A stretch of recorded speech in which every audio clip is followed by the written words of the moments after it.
Sage recently received a model update, and in less cinematics, we have seen her body gradually becoming crystallized. That got me thinking, what if her abilities reflected that part of her lore? So I decided to rework Sage, and in this video I will show you her new kit.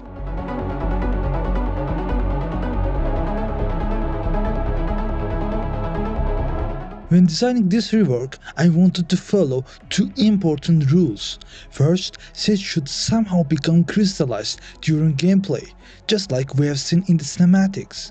Second, I didn't want to completely replace her abilities. After experimenting with different ideas, I decided to connect Sage's abilities through a brand new passive called Crystallization.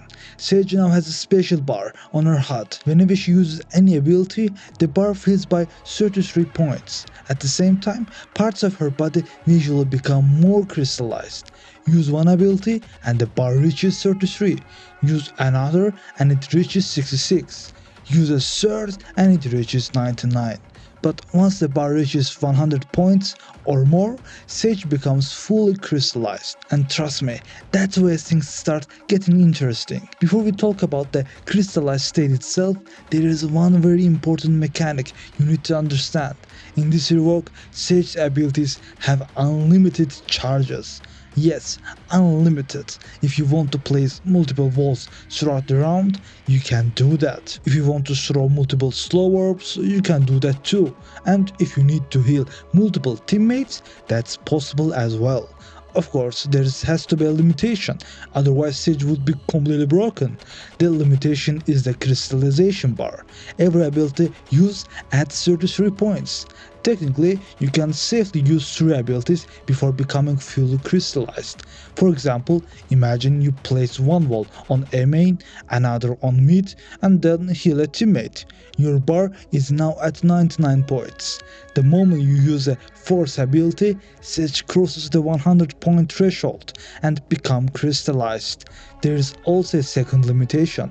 Whenever an ability is used, it goes on a 5-second cooldown before it can be used again. That means you can't instantly spam 4 walls back to back and lock down an entire site.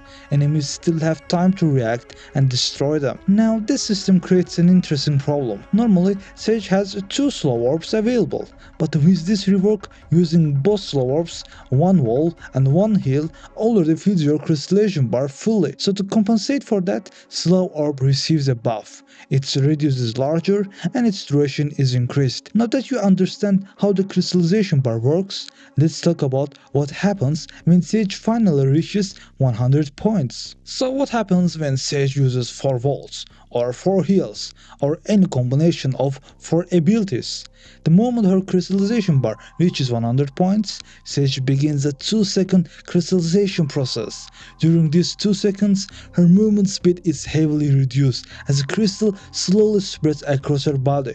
At the end of the animation, she becomes completely crystallized, and in this state, Sage can no longer move. She cannot use abilities, she cannot use weapons, but she also isn't dead. Instead, she essentially becomes a living crystal statue. Her camera remains locked in the exact direction she was facing when the transformation finished, meaning she cannot look around afterward. However, she can still hear everything normally. Footsteps, abilities, gunfire, enemy utility, everything. So while she loses the ability to fight, she can still gather information and communicate it to her teammates. Think of it like becoming a giant cipher camera, except everyone can see it. And unlike a cipher camera, it's much harder to destroy. Enemies can shoot the crystallized Sage, but her crystal form has health comparable to Deadlock's cocoon, meaning it takes a significant amount of damage to break. As an enemy, you will often want to destroy the crystal, because leaving Sage alive means she is still providing valuable information to her team, and if the crystal is destroyed, that's it. Sage dies permanently. No transformation, no recovery, no second chance. The crystal shatters and Sage is eliminated.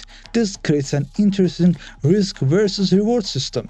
Do you save your abilities and stay mobile, or do you spend your resources aggressively and willingly enter crystal form to support your team with utility and information? But the passive doesn't stop there, because it's also directly connected to Sage's new ultimates. Before we move on to the ultimate, don't forget to subscribe for more Valorant agent concepts. Also, you can join the channel and unlock many cool perks.